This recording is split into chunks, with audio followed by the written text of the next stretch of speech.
Жанагыдай. Пакеттерде мыналар ушулар кандай иш? Музей бар, педагогикалык музей бар. Ошол боюнча агай өзү кишине сүйлөп берсин. Мына китептердин, эмгектердин автору Астол жакшыбы? өзүбүз китептер боюнча Алып келип кой. Бул биздин Сагындык атындагы орто мектебиндеги мектеп музейи деген мектептеги ийримдин балдары менен топтогон буюмдарыбыз. Мына тери баштык курак менен колдонуп жүрүшкөн 19-кыйымдарга таандык. Мына ол чокой, аталарыбыз кийген тигил тааршым. Мына ошо аталарыбыз колдонгон мылтыктар эми ушул менен тиргилик кылышканда ошо кийимди кийип, ушул буюмдарды пайдаланып жасашкан. Ушуну кичинекей элементтерин алып келдик эми бүгүнкү семинарга депчи. Анан мына кызыктуусу мына чидер деп коет экен муну. Ушул колго түшкөн туткундарга дагы кийгизчү экен. Анан жылкынын баягы күлүктөрүнө дагы ушуну коюп, уурлар алып кетпесин дешчү экен да. Анан бул жерге өзүм ошол ийримдеги окуучулардын күчү менен топтогон маалыматтардын негизинде жетик деп жасадым. Мына быйылкы чыккан китебим рабочий батальонго баргандар боюнча. Анан окуучуларыбыз менен былтыркы жылы онлайн конкурска катышканбыз. Ошол неме кылганбыз. 3-орунду алдык. Тарых издери деген онлайн конкурста. Былтыр болду, а? Ооба, былтыр болду. 24-жылдын жыйынтыгы менен ушуну алганбыз да. Анан андан мурда грамота алдым. Президент менен кол алышып болду.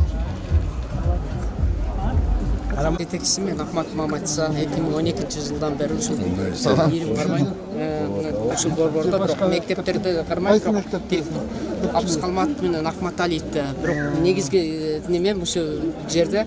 Анан биздин бирикмеде быйылкы ийгиликтерди неметип коюп, бизде бирикмеде бир канча ийримдердин бирикмеси турат. Ошол бирикмедин ичинен бизде быйылкы ийгиликтерди немелерди айтып коеюн сиздерге. Мына бул бизде Арча Бешик деген ийрим бар, адам мына алар. Андан кийин жаш физик дегендин. Мисалы андан тышкары бизде информатика, робототехника бар. Информатика боюнча быйыл мына алабыз интеллектуалдан 3-место, республикада 3-место алып келди. Фамилияң ким? Сайт иштеп чыкты деген балабы? Молодец. Маматжанов Елбурс ошол областта 1-место алып, ошол өзүнүн немеси менен номинациясы боюнча андан кийин ошол республикага барып 3-место алып келди. Анан шок болуп калат. Кылсаң баарын илип коюпсуңар. Бир тонны, бир чокулу макетин кылышыңар керек болчу да өзү. Ошондо окшошту биз көрөт элек. Жакшы бирок азаматсыңар. мына жерде турушат. Аларын алып туруп, Сулайман тоо деп уюштуруп койсоң. Кыргызстанда эң жийик чокул кайсы чокул билесиңерби? Ооба. Жийик чокул кайсы тоодо? Анан интеллектуалда Гималай бизде эмеспи? Кыргызстанда эмес Гималай, жабдуулар боюнча мына жанагы Сулайман деп уюштуруп ушуну эме боюнча, үйлөрдүн түтүнүн чеп калап чыгарып, анан эң акыры андай теплицалар. Бул жерге атайын мокторду койдук. Эмне үчүн эле мокторго суу берсек, булар суу тийгенде мыналар кичине мындай жашылданып кетишет да. Ошол себептен мокторду орноттук.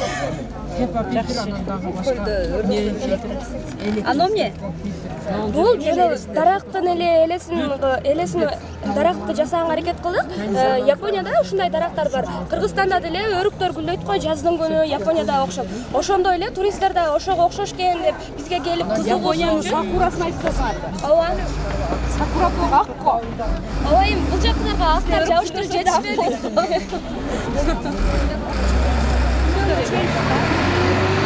Ошол менен кызыкмай болду. Сиз кандай кыласыз жеке жасалуу жолун айтып бербейсизби?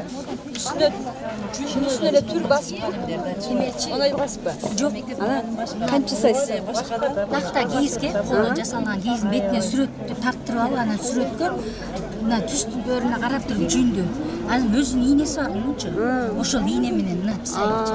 Мен ойлопмун, биз кийиз басканды билем да, мен кичинекей бала чакта апаларыбыз жасачу го. Ошол мезгилдегидей үстүнө түрдү коюп алып турбай, коймо түшүшкө го турбай, анан баса турбай деп ойлоймун. Ошондой да жасаса болот. Бул жок да. Мындай. Баягы ийнеси бар, ошо ийне менен жасалат да. Мыналарды ошол менен жасалат. Жакшы, сонун жасалат. Ичкерде илинип тургандарыңыз аябай сончу. Ооба. Мыналар бул да бир чыгармаданбы же? Бул жөнөкөй эле мына жолбош менен кызбай табигат менен байланыштуу. Жакшы. Бул Кыргызстандын аты кандай? Манастан эле ирими эле. Курак боюнча жок экен да ирими, азыр курак боюнча да оюп турса болот го. Бар болуш керек. Бул жерге койбодуңуздарбы? Курак боюнча да аябай өлүп турсаңыз болот да. Эртең 5-июнда Ош 2025 деген түрктөр, түрк союдун бир эмелери келет. Ошого көргөзмөңүздөр Мына атындай Айбек. Өнөргө бай, талантка бай аталган, жылдан жылга жаңыланып жашарган, өз элинде ордун тапкан борбордон жеткинчектер таалим алып такшалган. Таланттуулар алга карай баратат, байге утуп далайларды каратат. Уус чебердин ордосуна келишип, түркүн түстүү кооздуктарды жаратат демекчи. Саламатсыздарбы? Бүгүнкү өтүп жаткан талант таптоо, тарых жаратуу менен барабар аттуу жыл жыйынтыгынын катышуучулары, ардактуу ага эжекелер, келген кадырлуу коноктор жана биздин таланттуу окуучуларыбыз. Бүгүн Кайрунуса Калдаров атындагы райондук балдар өспүрүмдөр чыгармачылык борборунун жалпы жамааты үчүн өзгөчө күн, өзгөчө майрам десем жаңылышпаймын. Анткени 2024-2025 окуу жылында жүргүзүлгөн иштеринин жыйынтыгы эл алдында белгиленип жатат. Анда эмесе бүгүнкү жыл жыйынтыгына арналган кечени ачып берүү үчүн сөз Кайрунуса Калдаров атындагы балдар өспүрүмдөр чыгармачылык борборунун директору Азимбаева Чыногүл Осмоновнада. Саламатсыздарбы, кадырлуу коноктор. Каракулжада бир имарат бар. Сыртынан тып-тынч, ичинде иш кайнап турган. Колу көл мугалимдер эмгектенет, талантка бай окуучулары жайнап турган. Кыргыз эли алмустактан эле талантты сыйлап, өнөр баккан эл болуп эсептелет. Өнөрлүү өлбөйт, өнөрүң менен өргө чап, өнөр ырыскы деген макалдар бекеринен айтылбаса керек. Мына бүгүн дагы өнөр сыйлап, бүгүнкү жаш жеткинчектердин өнөрүнө күбө болобуз деп келип отурган урматтуу коноктор, кош келипсиздер. Таланттуу мугалим гана таланттуу баланы таптай алат. Бизде да чынында өтө таланттуу, жалаң гана өнөрлүү мугалимдерден түзүлгөн ордо деп айтсак болот биздин борборду. Бизде учурда 49 ирим болсо, ошонун ар бири өзүнчө уникалдуулугу менен өзгөчөлөнөт. 9 багыттагы иримдердин бардыгы бизде эмгектенип жатат. Буйруса келечектин Исхак, Чыңгыз, Бөбүсара, Сүймөнкул сыяктуу улуу инсандары бизден чыгат деп үмүттөнөбүз. Рахмат, бүгүнкү кечени ачык деп жарыялаймын.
сөз Ош облустук балдардын чыгармачылык борборунун усулдук уюштуруу бөлүмүнүн башчысы Абдикерим Муратовичте.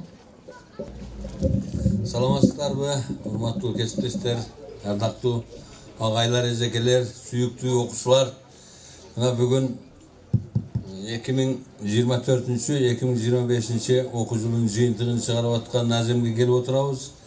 Каракулжа райондук балдар чыгармачылык борбору бул Ош областындагы эң мыкты деген, эң бир таланттуулардын эң бир топтолгон, тандалган борбору деп эсептесек болот да. Анткени шарты дагы аябай жакшы. Бул жерде буга чейин дагы көптөгөн адамдар иштеп кетишкен. Бүт бардыгы учурда, ар кайсы учурда мыкты деген гана даражаны алып келишкен да. Эми бүгүнкү күндө сиздерди мына шартыңыздарды көрүп туруп, башка райондордогу балдар чыгармачылык борборлорунун баягы салыштырган учурда бир өтө мындайча айтканда сиздерде жолуңуздар ачык экен да бул багыттачы. Шартты түзүү эң негизги кружокторду уюштуруудагы эң негизги бир маселелердин бири болуп эсептелет. Окуучу эркин ойлонуш керек. Эркин ойлонуш үчүн шарт болуш керек. Ошондой эле айлана чөйрөдө инфраструктура ошол окуучуну ойлондуруп туруш керек. Биздин мугалимдерибиз ошол окуучулардын табитине жараша, ошол окуучулардын көпчүнүн суудуруп баягы өзүнүн эмнени эңсеп атканын, эмнени ойлонуп атканын бүт бардыгын кошулуп ойлонуп, кошулуп эңсеген шарт болуш керек. Мына бул шартты мен айтар элем, быйыл буга чейин да мыкты иштеп келишкен дебедимби жетекчилер. Мына Кайрын Сакалдар мына биз бирге иштеп жүрдүк бир убактарда. Ошол эжекеден баштап, ошол эжеке менен бирге иштегендер, Мусаева эжекелер, Шөкөев агайлар, мына жерде Маматиса деген жигитибиз бар, Исак деген жигитибиз бар, дагы бир топ эжекелер агайлар. Мына Гүлзада эжеке 30 канча жыл болуп атат ушул бир кружокто иштегенине. Тарыхта жок баягы эжекенин иштеген стажындай стаж. Бир жерде да кружоктун жетекчиси şu 30 yıldan aşık isteyen yok. Oş oblastı boyunca. Hem resmi boyunca bilmem. Bunda belgiley turgan nerseler aybay köp da sizlerde. Oşonun biri olup buna bu yıldağı Nurlan ağayımız dağı gelip az bir yılga jetpegen vakit işledi. Birok kud oşol kişilerdeyle mıktı degen attı oşol dağı alına getirdi. Özünün statusunu koydu orduna. Oşonluktan жаңыдан болгон эжекебиз дагы көрүнүп турат. Алардан кем калышпай иштейбиз деген алдыда, Кудай калса алдыда бардык иштер. Анан кийин бүгүнкү майрамга мен оюм боюнча бардыгыңыздар достойный, ийгиликтүү кандайдыр бир жетишкендиктер менен келдиңиздер деп эсептеймин. Ага ишенебиз. Ар бир окуучу ушул БЧБдагы балдар чыгармачылык борборундагы кружоктордо жүргөн окуучулардын ар бири сөзсүз түрдө келечекке өздөрүнүн жолун көрүп турат. Бул балдар чыгармачылык борборундагы сабактар, мектептердеги сабактардан айырмасы бар, өзгөчө айырмасы бар.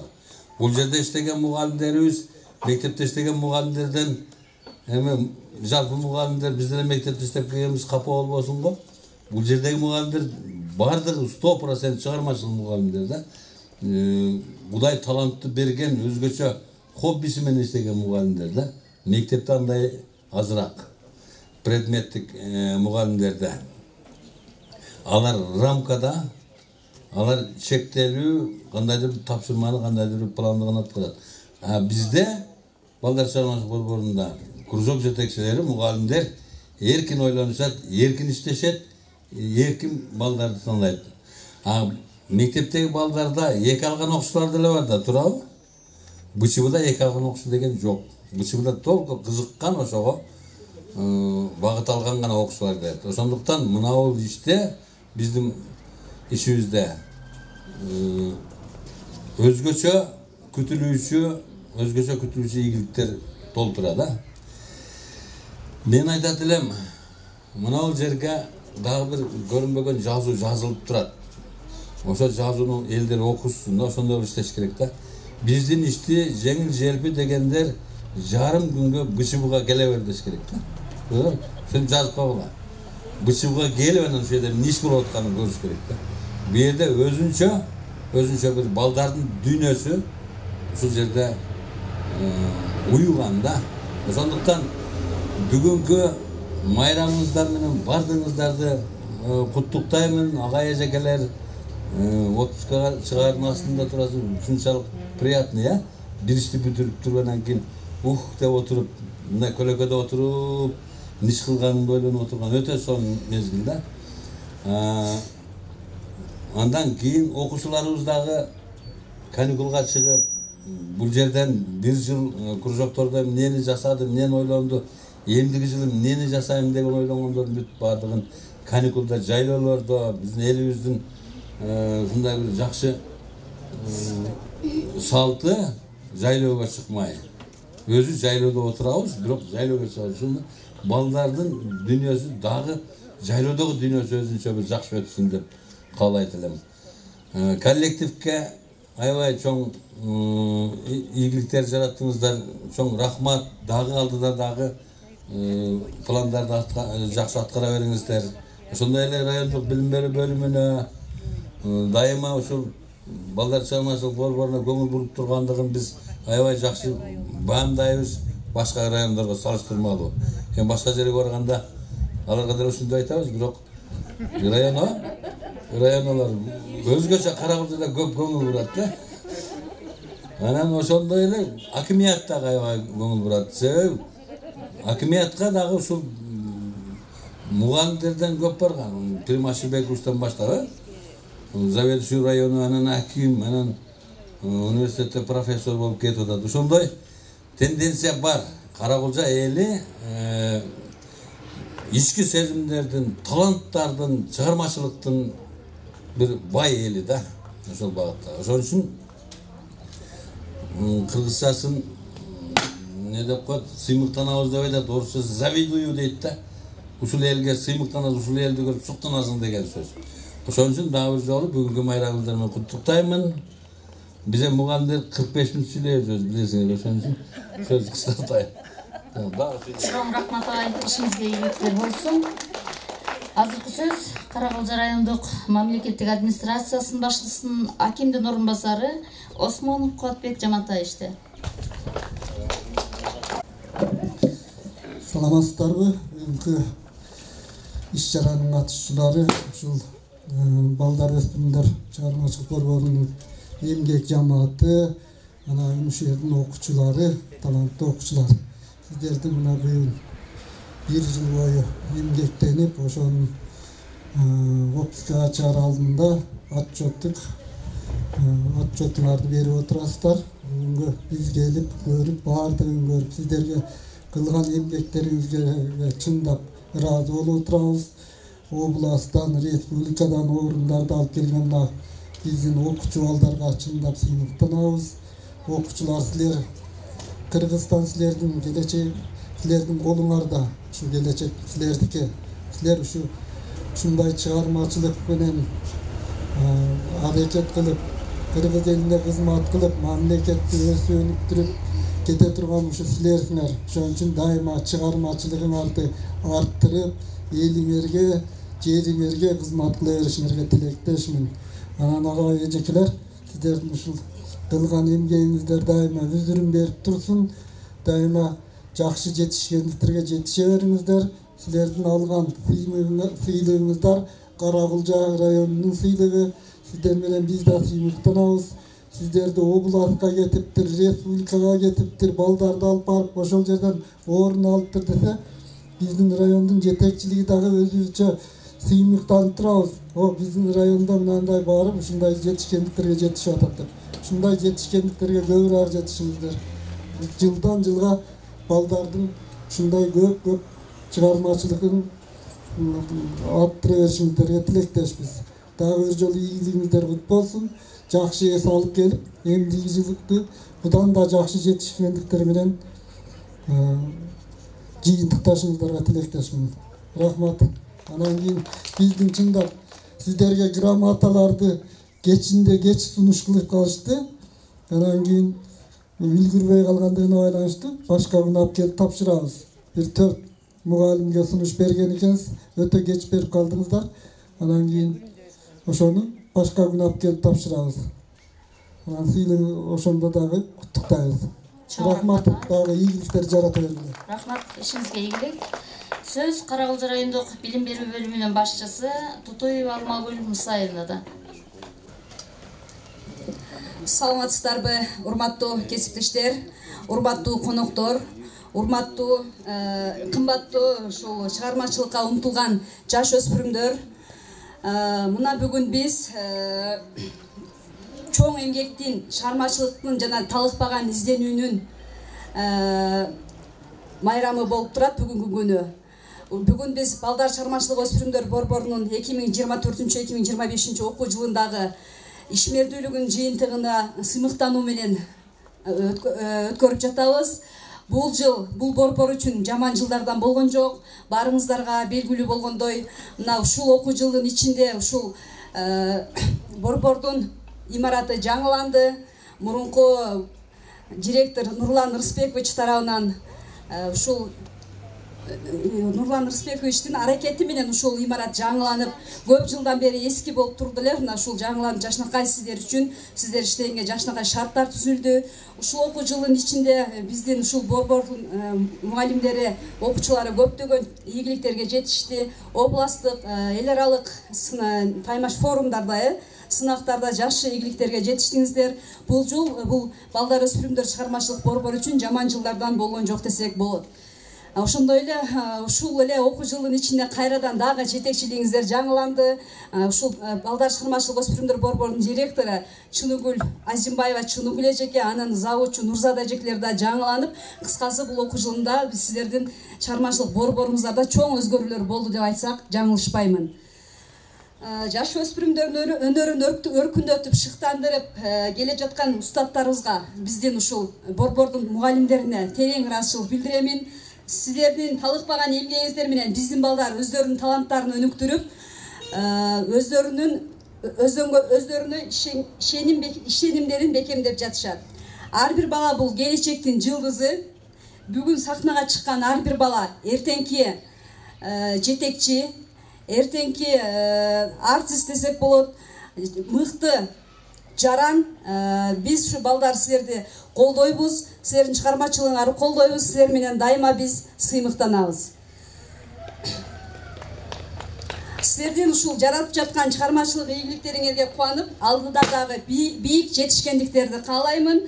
Ар дайым изденип, келечекке болгон кыялданууңардан изденүүңөрүн тайбагыла демекмин. Анан бул иш-чаранын бүгүнкү уюштуруучуларына, катышуучуларына чоң рахматымды айтамын. Бардыгыңыздарга ушул мүмкүнчүлүктөн пайдаланып, бекемден соолук, ишиңиздерге чыгармачылык дем күч жана чоң бийик жетишкендиктерди каалаймын. Азыр эми биз райондук билим берүү бөлүмү бул жерге кур келген жокпуз. Сиздерден мугалимдерге, окуучуларга ийгилик жараткан өзүбүздүн ардак баракчаларыбыз бар. Ошолорду тапшырып коюуга уруксат этиңиздер. 2024-25 окуу жылында окуучулары ийгилик жаратып, алгылыктуу аракети жана өзүрлүү эмгеги үчүн Палитра ийриминин жетекчиси Калыбеков Мирбек сыйланат.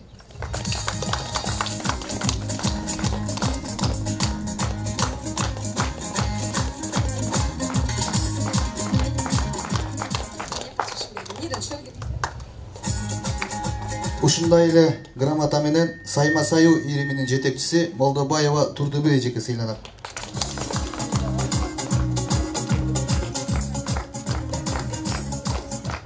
Ушундай эле грамота менен Жаш турист ийриминин жетекчиси Таиева Элзира эжеке сыйланат.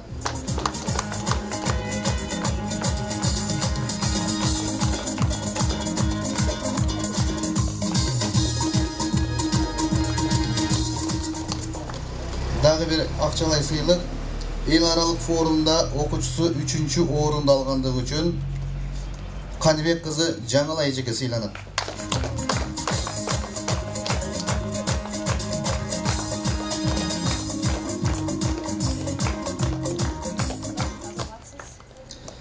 эми кезекте окуучуларга берели республикалык биз 21-кылымдын интеллектуалдарыбыз аталышындагы эл аралык сынакта 3-орунга ээ болгондугу үчүн балдар чыгармачылык борборунун ийрим мүчөсү Маматжанов Элбурс сыйланат.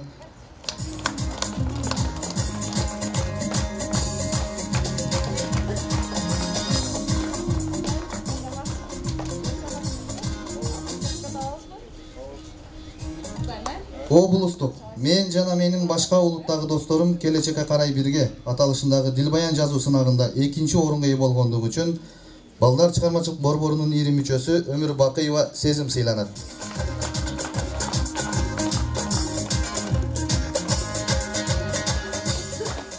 Балдар эстетикалык борбору тарабынан уюштурулган кыш мезгилиндеги коопсуз жүрүм-турум аттуу темада 10-13 жаш өспүрүмдөр арасында сүрөт жана дилбаяндардын онлайн сынагына катышып, алдыңкы орунга жетишип, конкурстун темасына так жооп берген чыгарма номинациясына ээ болгондугу үчүн Абылова Айтпүү сыйланат.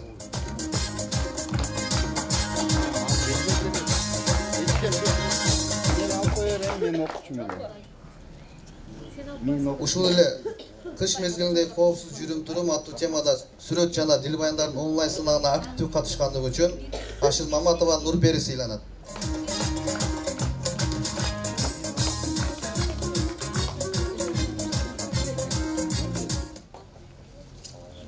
Чоң рахмат, ишиңиздерде ийгилик каалайбыз. Багыт алган жолубуз жарык экен. Башкаруунун бул жолу багыт экен. 29 жыл жүргүзгөн иштерибиз ийгиликти жараткан тарых экен. Азыркы кезекте Караколжа районунан облустук республикалык турга жолдомо алган бизден таланттуу окуучуларга кезек беребиз. Манас айтуу, мартабалуу өнөр аттуу жаш манасчылардын сынагынын райондук турунда облустук турга жолдомо алган окуучуларыбыз назарыңыздарда.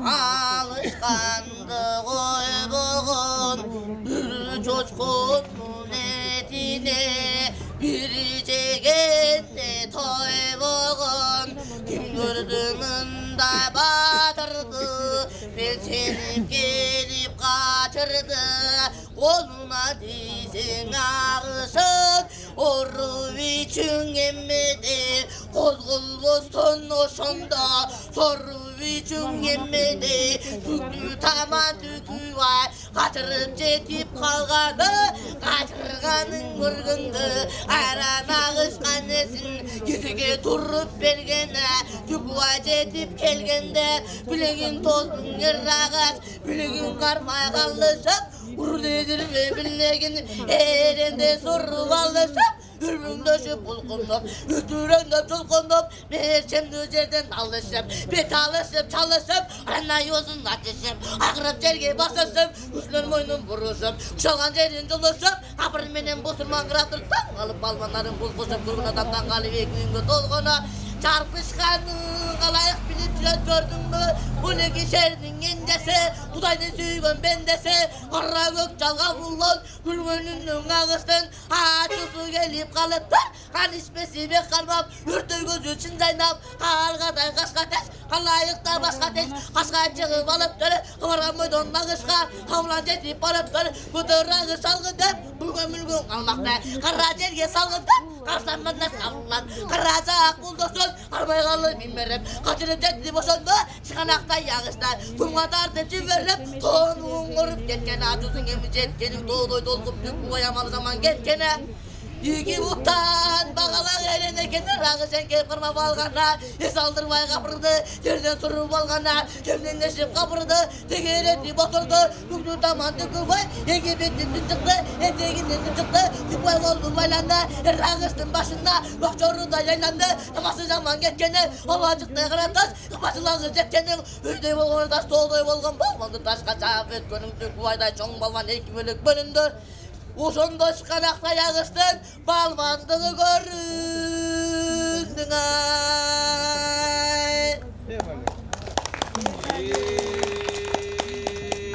Munu şol gezdi manastın Hayman bozu şaylalı Her Кемеде тұлпар байлалы, іріктаман жейе ұрдыны, батып жатқан кезеген, тамашаға батырың, батып жатқан кезеген, ішінде банас жол бұрсу, жанындағы бір бала, жаш батырдың жолдошу, жейіп қойған жегенде, қара басқа аяқ басып, қайшығы жоқ тақ басып, қадамақ қадашып, ойын сал жатқанда, тормақ тор батқанда, ізге düştü жашманас, түгі жетті жоң ойын, ізге düştü жашманас, ызғағы ең батқанда, түгі жетті жатқанда, езенған қырқнарын астында, өйлап алу қыз. Парчақ 200-дөй балбаны қызматкерді шашты. Орда болып жатқанда ортосын жара бастырдың, ей, Пачулан, Ерманас, бір жүгін жеткенне, чөкіргіді жырқырап, есенғанды мекинар, чөкі дейген жетеге, талған болды бірқырап, балғандары гүлленді, балған ішінен көдір ал, сөйледі, мұрасты көз жөңдөдір, балдасын ал, жүгірді, аны көрген қырқ бала, өліктеп жанынан түңілді, мұрасты қарым алуға, 200 бал жабылды, бірекетпен табылды, балғандарды көргенді, ыррамана сарыстан, қызықты мындай салғанды, тойын жоқ мұр ойнатып, 12-сін жалмады, аны көрген қырқ бала, қажылдасқан қалмақа, қошу кирді қол салып, қарды манас баштады, 60-шын тыр айтып, 40-қа қырып таштады, 70-ден жара жетті өдір қачып құтылды. Мұны мұндай таштайды, ата кетсі жақыптан, сөзді еми баштайды, жеттің менен төбемі, құлыға тегі ұйпадың, ұлым мана соңмай қал ошондақ балда келді күйреніп. Қойрон болғын жақыбына сөйленіп, ей, өзі болбой түгәрман, өлі берсін көп албан, қапаланба сен жақып, қармалаш көрөлбіз, қажазет өлөлбіз, ертөлгөнден беребіз, етұрышын салабыз, берем манас балаңы, берге талым қылалы, бұлғыла құрай бұшқыча, мұзамның ұрын ұшқыча, мұқтау алтай ұрышып жиғанның барын чачалың, ей. Молодец. Ебали.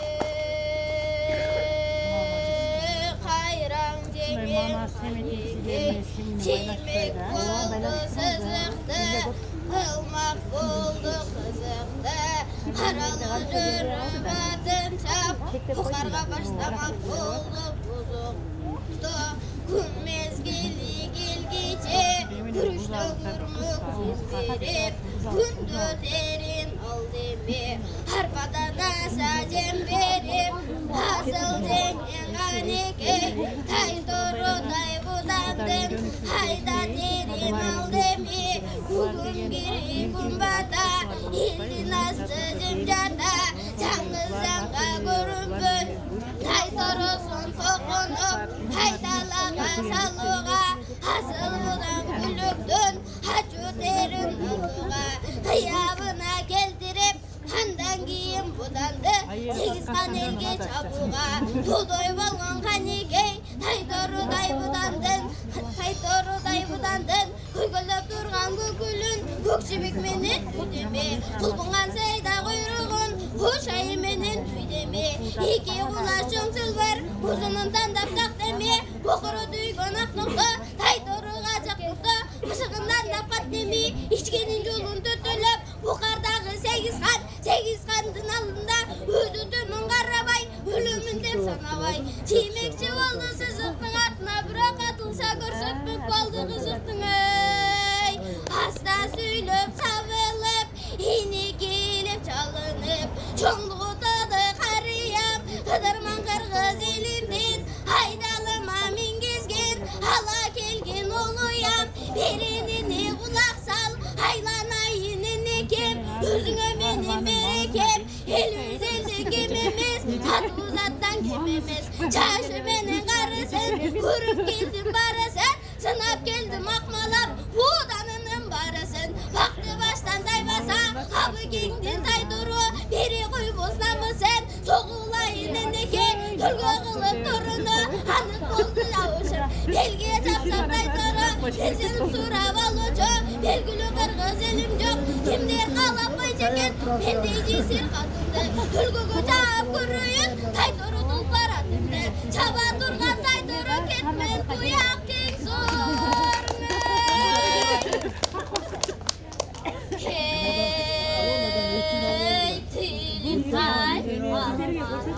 Так слушай, строгий мой наказ, тебя вождем я читал, а ты просто аксакал, ты летославный нас. Так слушай речь мою сейчас, я полководцем тебя, а ты унизил так себя, под войском 300 тысяч убит, но до пекна путь валигей. Stays for strong, ready to run, floating as the tallest one, to the uncloud with kindness blowing. Mana's gift its glow so gold, gold its color brass so sweet, Karma's green its mana's sweet, to those lake steep horsing that was strong and brave. Hermana statulartip, kırkçora girip barganda, apam koşa yoluna, durmağanın karaçı, arslanın aspermana, atasın görgün baladay, uymağanın Ошонда акыр сүйлөп, бек таштай, ай көлүм кучондук таштай, көкөтөйдүн кызыгаш, көргөнү келген экен. Таланып кара Кытайга, өлгөнү келген экен бизе. Сказ о том, как Алоке, увидев Манаса, бежал из Фергана. Эй, в руках китайцев был тогда наш благодатный Тюркестан.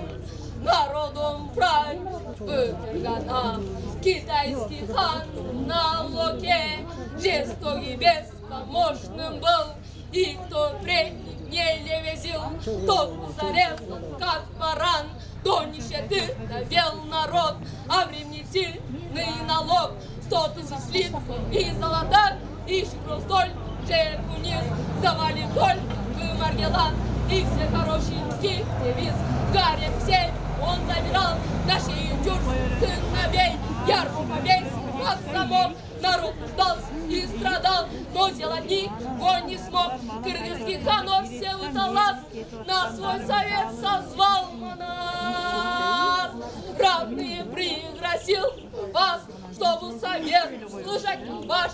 Китайский хан из Ферганы переслал канца, чтоб ушли, пока не поздно из страны. Или чтоб я к нему пошел послушным подданным слугой. А если кто-то вас грозит, он вас распробой поразит. Коли согласны вы со мной, на Фергану пойдем войной.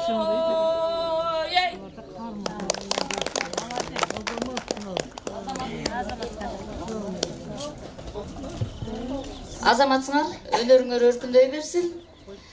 Азыр Кайрунус Сакалдаров атындагы Каракулжа райондук балдар өспүрүмдөр чыгармачылык борборунун Чаргынов атындагы орто мектебинин базасында уюштурулган комузчулар ириминин катышуучуларынын аткаруусунда Машботой көзүн угаласыздар.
Мен Кыргызстандык экениме сыймыктан аттуу сынактын райондук турунда ыр номинациясы боюнча 1-чи орундун, облустук турунда 2-чи орундун ээси Акын Турганбаев атындагы Терек Суу орто мектебинин окуучусу Эркамилов тынчтыктын аткаруусунда Рыспай Абдыкадыровдун «Кымбатым».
Жап-жашыл менин өңүм кер сары,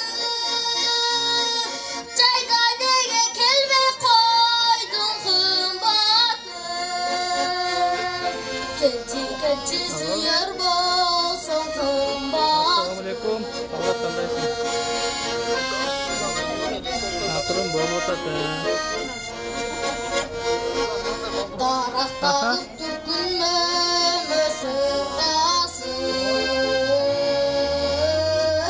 Sırtandırdı adamdardın kıylasın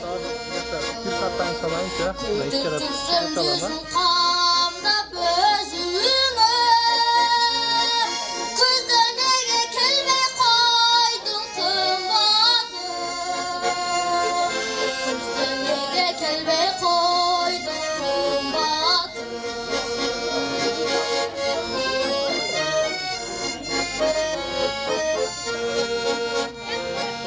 Eki cürat birin biri tındasın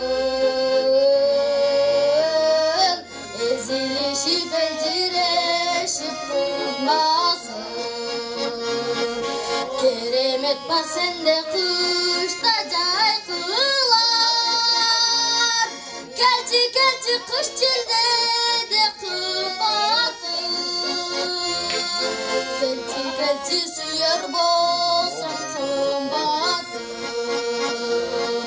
Keremet bak sende kıştı cay kılar Kelçi kış çilde de kımbatın Kelçi suyar bolsun kımbatın Kelçi suyar bolsun kımbatın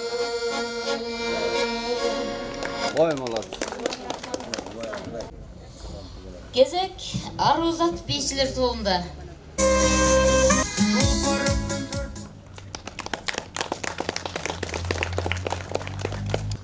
Азыр мен Кыргызстандык экениме сыймыктан аттуу сынактын райондук турунда музыкалык аспаптар номинациясы боюнча 1-чи орундун, облустук турунда 2-чи орундун, Кайрун Сакалдаров атындагы райондук балдар өспүрүмдөр чыгармачылык борборунун Чаргынов атындагы орто мектебинин базасында уюштурулган Комузчулар ириминин окуучусу Мамажанов Акниеттин аткаруусунда Коргол Досуевден Акбакай көйсүн уга аласыздар.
рахмат.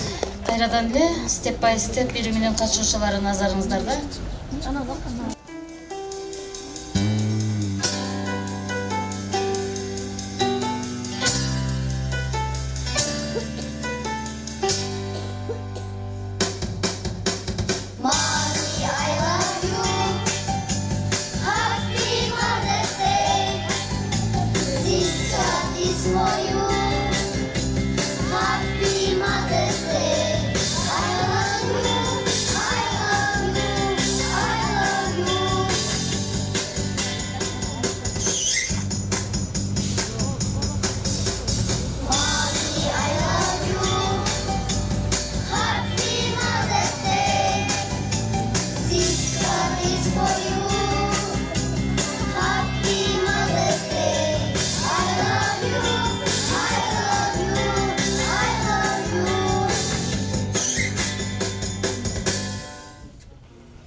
Мен Кыргызстандык экениме сыймыктанам аттуу сынактын райондук турунда би номинациясы боюнча 1-орунду, облустук турунда 7-11 жаш өзгөчөлүктөгү окуучулардын арасынан 1-орундун ээси Шамши Исмаилов атындагы орто мектебинин окуучусу Түгөлбаева Медина назарыңыздарда.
Чоң рахмат. Кийинки кезек жоокер аскерлик атоолдо кырлар сынагынан райондук турунан көркөм окуу номинациясы боюнча 1-орунду багындырып, облустук турунан 2-орунду алган таланттуу окуучубуз Беделбай Амиракулов атындагы орто мектебинин окуучусу Алтынбеков Абайдын аткаруусундагы Сооронбай Жусуевдин Алакан аттуу өрүнү аласыздар. Жусуев Алакан. Балам мына төшөгүнөн турду бат. Моюнумдан кучактады булдырап, алаканын өптүм дагы баламдын. Тез огушту, эстеп турдум түндө. Самак эле ынак досум сырдашкан. Укмуш болчу күлкү менен ыр жактан ызылдаган октор тына калганда ыр күлкүгө бизди бөлөп жүргөн. Самак айтты, кайда жүрдүң жанакан? Мына балам, сен баламды карасаң, ал балам эмес турду кагаз үстүндө. 5 манжалуу кичинекей алакан. Самагы кагаз бетин жапырда, улутунду балагандай жакшына, ошол түнүң алаканду кагазды коюп жатты. Самагы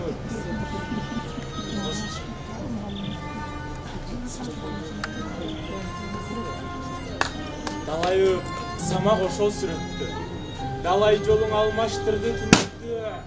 Бир кыштакка кирип бардык жол сүрүп, үкүлдөтүп, үмүтү жок.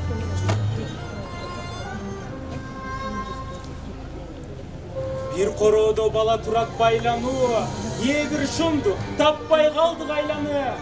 Жардам сурап бала колуң эргеңдеп, бала көзү бизден өтүп жатты. Баланы биз аң-таң кылып карасак, баарыбыздан самак турап аласак, наристени бошотууга байлоодон аттап-буттап чуркап кетип барат. Ыйлап турган ал балага таңылып, жеткен кезден атасындай сагынып, кара түтүн боз топурак буруп кетти.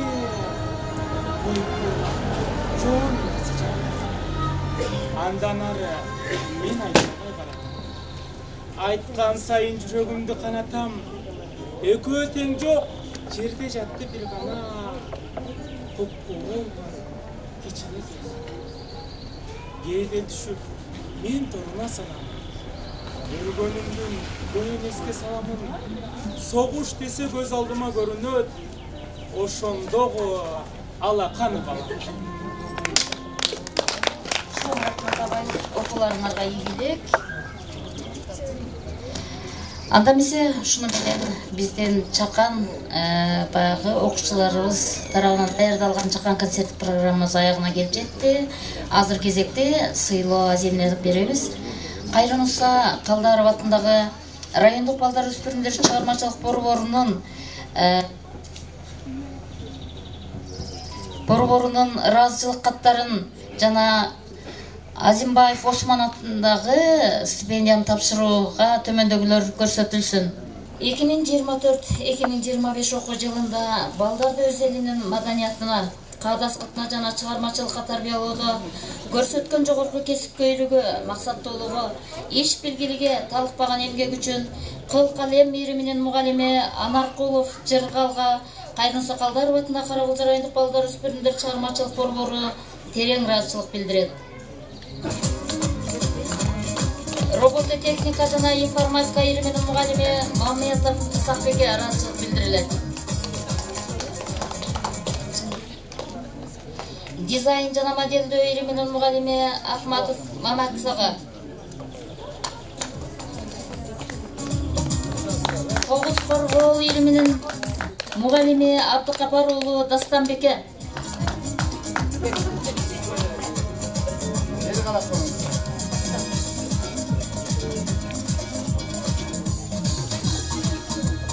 Комузчулар ийриминин мугалими Бейшебаева Элмирага.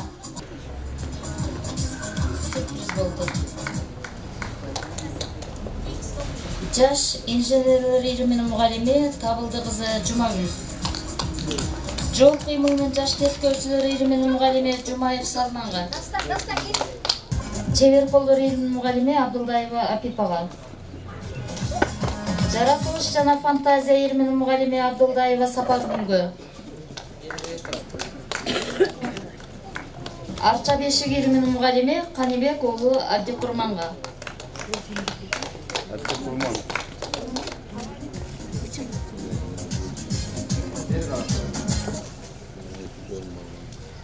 Кийиз керемет ийриминин мугалими Өмүрзакова Гүлзадага. Жаш информатик ийриминин мугалими Чоноева Сыргайымга.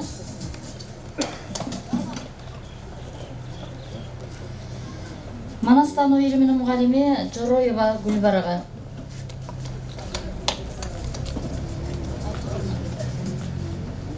Калдаров атындагы чыгармачылык борбору тарабынан республикалык эл аралык сынакка катышуучулар бар.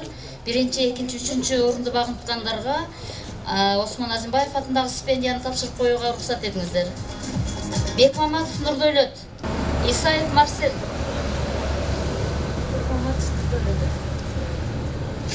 Исаев Марсель, Маматжанов Элбурс.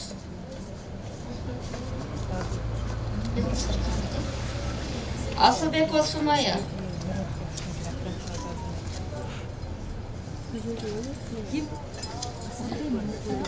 Турдумаматова Айбике.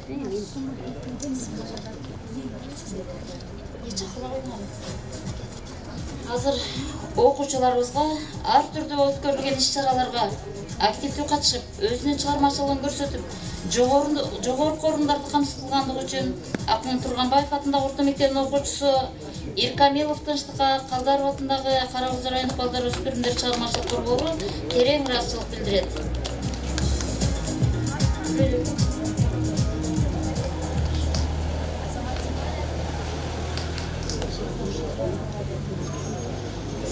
Степ Эриминин окуучусу Акматбеков Шайзарга ыраазычылык билдирилет.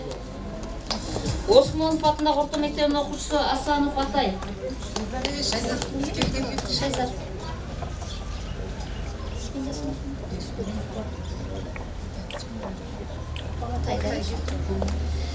Арча Бешик Эриминин окуучусу Бообеков Эсмер. Кайта жүрөт жана.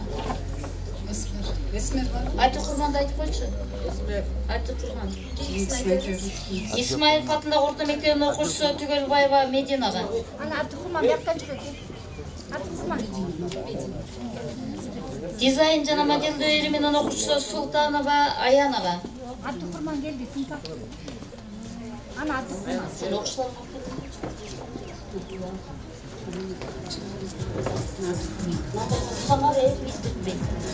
Кылкалем Эриминин окуучусу Орозбекова Арозатка. Арча Бешик Эриминин окуучусу Азизбеков Алтынбеке.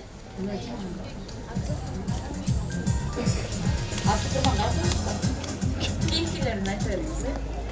Комузчулар Эриминин окуучусу Мамажанов Акниетке.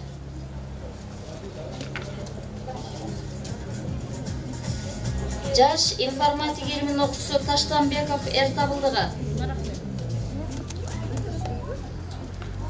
Бар Эртабылды. Кетип атат, Эртабылды.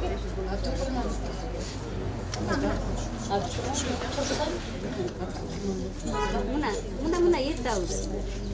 Дизайн жана моделдөө Эриминин окуучусу Райымбердиева Асема. Райымбердиева Асема.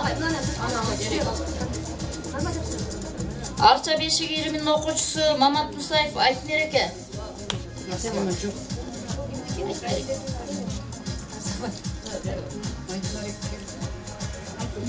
Амир Акулов атындагы орто мектебинин окуучусу Алтынбеков Абайга.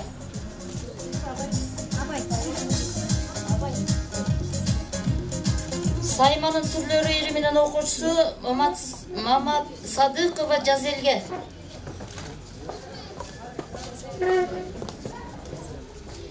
Жаратылыш жана фантазия Эриминин окуучусу Нурбекова Арукиге. Кыл калем Эриминин окуучусу Аматбекова Гүлжанатка.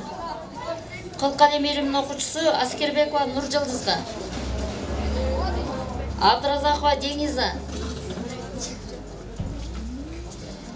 Обайдуллаева Аруке. Бир команда болуп, эрудит сынагына катышушсуңар. Арзыбеков Ийгилик.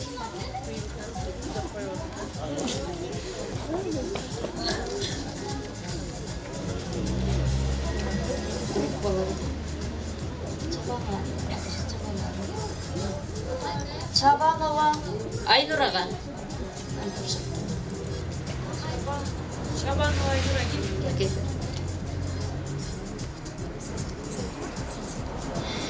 Азыр ар түрдүү өткөрүлгөн иш-чараларга активдүү катышып, өзүнүн чыгармачылыгын көрсөтүп, жогорку орундарды камсыз кылгандыгы үчүн жол кыймылынын жаш тескөөчүлөрү Эриминин Ак жол командасына Калдаров атындагы Карабулжа райондук балдар өспүрүмдөр чыгармачылык борбору тарабынан терең ыраазычылык билдирилет. Жана ошондой эле акчалай сыйлыгы менен Батыров атындагы орто мектебинин Кыркчоро командасына ыраазычылык кат жана акчалай сыйлыгы менен Субанов атындагы орто мектебинин Кыркчоро командасына ыраазычылык кат жана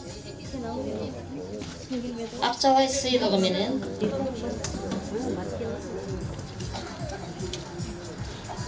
ошондой эле биздин жаш манасчыларыбыз бар. Исак Жорокулов атындагы орто мектебинин окуучусу Абдалиев Мирланга, Кеңеш орто мектебинин окуучусу Алимбеков Олматка, Кеңеш орто мектебинин окуучусу Капаров Нурелге,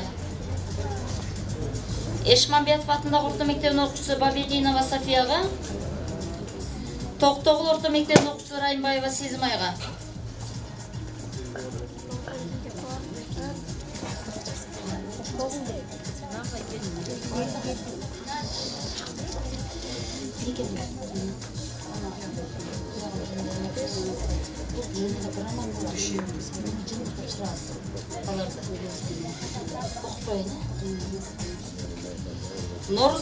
Норузбеков Муслим 21 кылымдын интеллектуалдарына катышкан. Дүйшеева Кызбырак областык сынактын катышуучусу. Мен жана менин башка улуттагы досторум аттуу сынактын жеңүүчүсү. Эчким тапшырат. Арузат бийчилер тобуна Атай Арузат бийчилер тобуна Чебер колдор ириминин окуучусу Чилдебаева Маржанга. Маржан азыр эмнеде турат эле каяга кетип.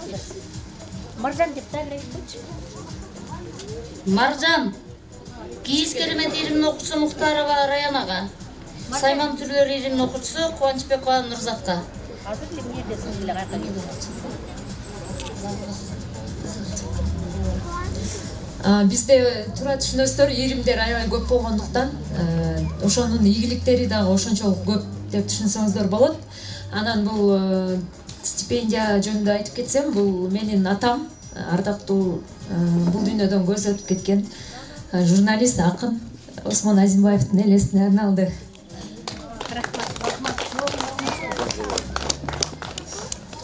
Келген конокторго сыйлыгыбыз бар эле биздин чыгармачылык борбор тарабынан.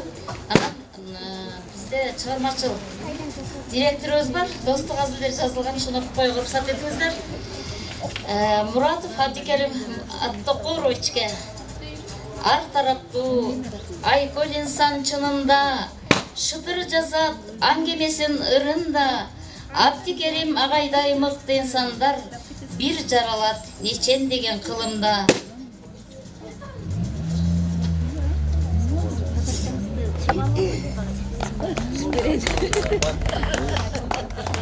Осмонов Куатбек Жамантаевичке жети өлчөп биргескен жетик тетик калысчан Куатбек Жамантаевичтин атын угуп алыстан сүрдөгөнүңөр туура эле агай чын эле өз ишин билген жактан арстан эл улуу болуп жүрүңүз ийгиликтерди багынткан.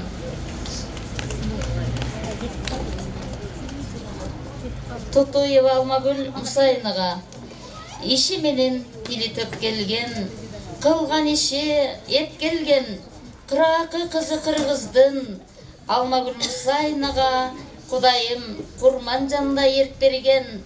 Алдыда дайым болуңуз, көрөлү сизди бийиктерден. Таңатарова Насибахан Каровнага тарсылдап дайым шар жүргөн, таптап сүйлөйт суктантып Насибахан Каровнанын чечендиги бир тайлык профсоюзду гүлдөтүңүз, стимул мотивация алып жыргайлык.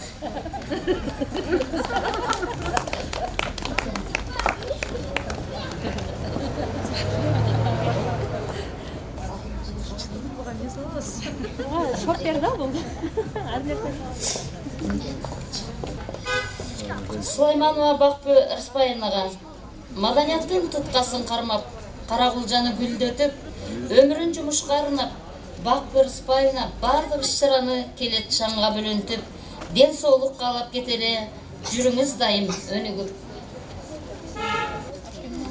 Мирлан Муратовичке Карагулжанын медиа жаатын колго алып, даңазалап, жакшы жагын чыгарып, YouTube менен камсыз кылып бар ишти келесиз дайым. Жаңылык менен сугарып, каалайбыз ийгиликти биз сизге. Койгубуз келет супер кабарчын аман ыйгарып.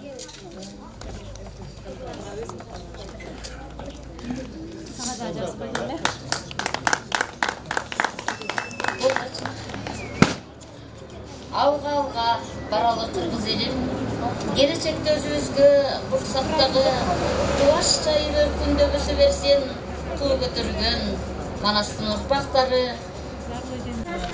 Азыр Ош облустук балдардын чыгармачылык борборунун окуу бөлүм башчысы Зарлы Эжекеде сөз. Урматтуу кесиптештер, саламатсыздарбы дагы бир жолу, коноктор, окуучулар.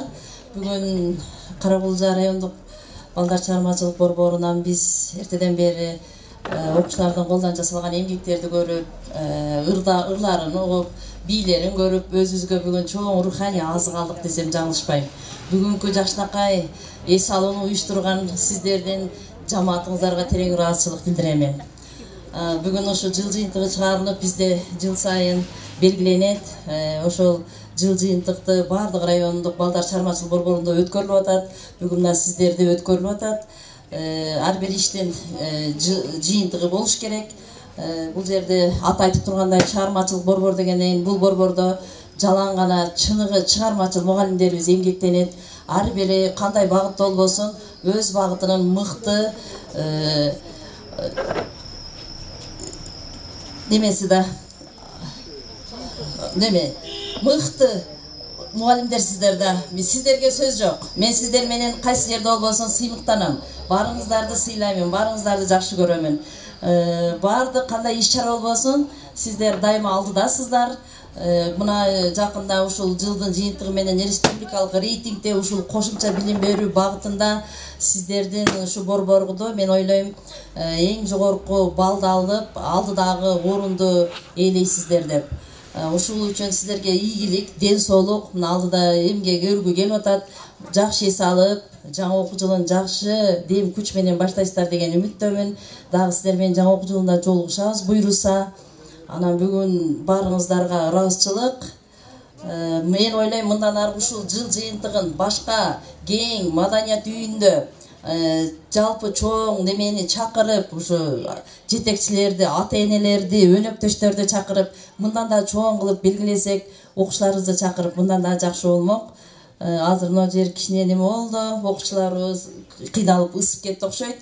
Ушу биз дагы куркол келбедик, ушу жылдын жыйынтыгы менен облустук балдар чыгармачылык борборунун ардак грамоталарын тапшырып коелу. Анда эмесе 2024-2025 окуу жылында илим сабактарына активдүү катышып, илимдер аркылуу уюштурулган ар түрдүү иш-чараларда мыкты ийгиликтерди жараткандыгы, демилгелүү идеялар, окуудагы жана өз өнөрүн, талантын өркүндөтүүдөгү мыкты жетишкендиктери үчүн Калдаров атындагы балдар өспүрүмдөр чыгармачылык борборунун чебер колдору илиминин окуучусу Турду Маматова Айбике облустук балдар чыгармачылык борборунун ардак грамотасы менен сыйланат.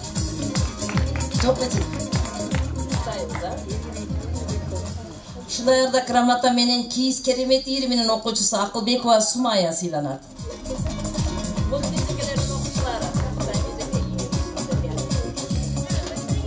Робототехника жана информатика илиминин окуучусу Норузбеков Муслим сыйланат.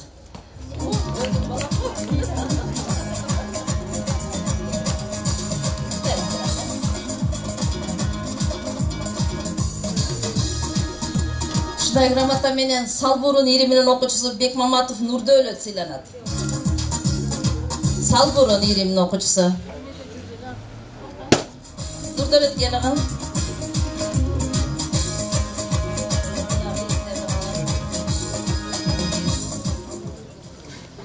Ушундайларда грамота менен дагы Салбурун илиминин окуучусу Исаев Марсель сыйланат.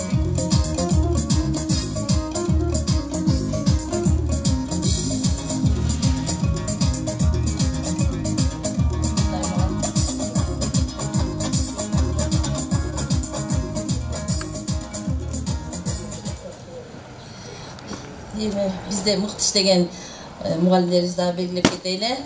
Өсүп келе жаткан жаш буундарга талим тарбия берүүдөгү, балдардын өнөрлөрүн өркүндөтүүдөгү мыкты ийгиликтери, чыгармачыл жетишкендиктери жана балдарга кошумча билим берүү уюмдарын ишмердүүлүктөрүн өркүндөтүүдө демилгел идеялар жана эмгеги үчүн Калдаров атындагы балдар өспүрүмдөр чыгармачылык борборунун Салбурун ириминин мугалими Сыдыков Рысбек облустук балдар чыгармачылык борборунун ардак грамотасы менен сыйланат.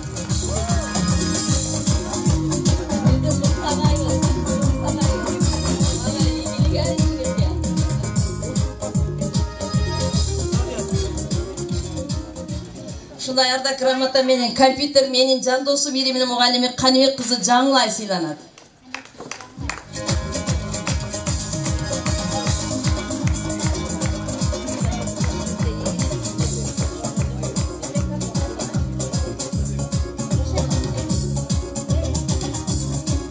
Ушундай ардак грамота менен сыйкырдуу кагаздар ириминин мугалими Курманкулова Эркингүл сыйланат.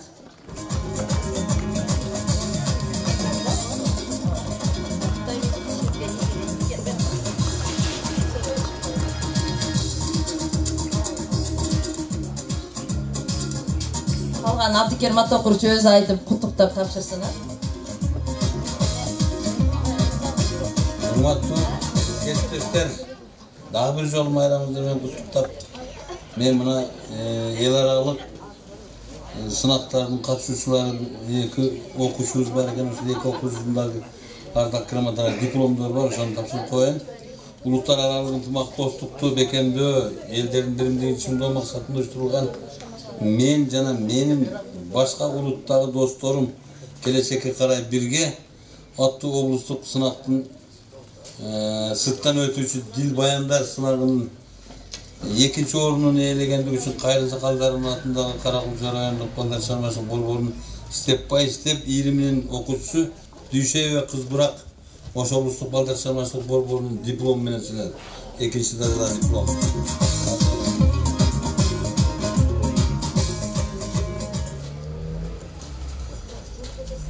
Эми 8 март аялдардын эл аралык күнүнө карата маданий баалуулуктарды баалай билүү жана көркөм кол өнөрчүлүктү өнүктүрүү, таланттуу балдарга колдоо көрсөтүү максатында өткөрүлгөн Апакемде боломун аттуу облустук Устат Шакирт сынагында биринчи орунду ээлегендиги үчүн Каракулча райондук балдар чыгармачылык борборунун сыйкырдуу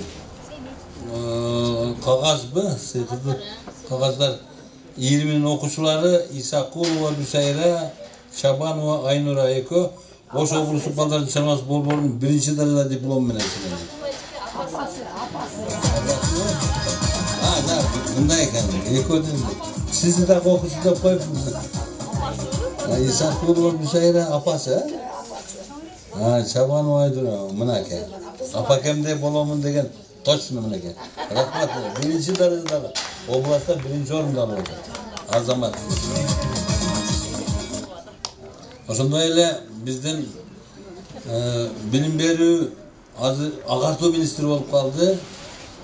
Кендирбаева доктор Шаршеевнин атынан битте ыраачылык кат келген да, ошону окуп коеюн.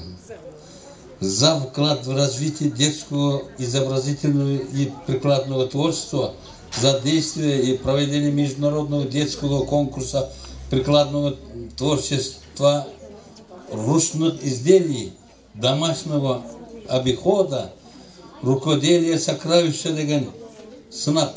Ошол сынактын өткөрүлүшүнө кошкон салымы үчүн Абдулдаева Апипе деген эжекебиз министрдин атайын ыраачылык каты менен сыйланат.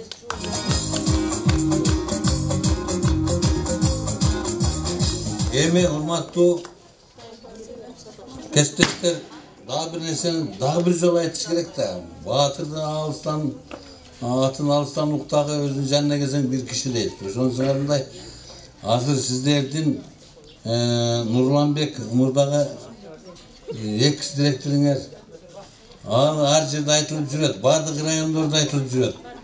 Нурланбектин кылган иши мына 1 жылга жетпей мына кайрадан ремонт кылып коюшу, эми бул жерде канча усилия кетти да. Ушуга жөндөмдүү жигитегендешип бардык райондо тамшанып атышат. Мисалы үчүн Араван районунда бар өздөрүнүн эски зданиясын ремонт кыла албай отурушат. Кара Суу районунда БЧБ деген жок. Бир мектептин бир кабинетинде отурушат. Ал эми өзгөн районда бычыбы жок. Алар здание таппай жүрүшөт. Нокат району бир мектептин бир бөлүгүндө арендада отурушат. Алай району бир мектептин бөлүгүндө арендада отурушат. Көрдүңүздөрбү? Ошол Чоңалай району болсо Сайыт мектебинин бир кичинекей бөлмөлөрүндө отурушат. Бир гана Каракулжа районунда атайын балдар чыгармачылык борбору үчүн имараты бар. Ошол имаратты дагы тукумдай кылып туруп сылап сыйпап көркүнө чыгарып берген ушул Нурланбек мырзага суктанып атышат бардык райондордо. Ошондуктан биз өзгөчө белгилеп коелу деп ушул өсүп келе жаткан жаш муундарга таалим тарбия берүүдөгү, балдардын өнөрүн өркүндөтүүдөгү мыкты ийгиликтери, чыгармачылык жетишкендиктери жана балдарга кошумча билим берүү уюмунун материалдык техникалык базасын чыңдоодогу жеке салымы, менеджердик уюштуруучулук эмгеги, демилгелүү идеялар үчүн Калдаров атындагы балдар жана өспүрүмдөр борборунун мурдагы директору, азыр жерин таануу илиминин мугалими Нурланбек Айтбаев Рысбековичти сыйлай берели. Сен денерденен күндө. Мына анасын биздин атыбыздан. Андай иштерди кылып жүрөбөр. Мындай иштерди дагы көп жерлерде жаса. Мамлекет сендей менеджер, сендей уюштургуч, сендей мээнеткеч адамдардын эмгегин сөзсүз түрдө бир жерде болсо дагы бир жерде пайдаланат. Азыр райондо ушундай сендей жигиттер аябай керек. Бираз дамал бар. Азыр бираз дамалда. Бардыгыңыздарды майрамыңыздар менен куттуктаймын. Дагы бир жолу. Рахманайымыз. Bir işi çıkıp gelmeye kaldı, ошонун атынан да куттуктайм. Жетекчибиздин атынан.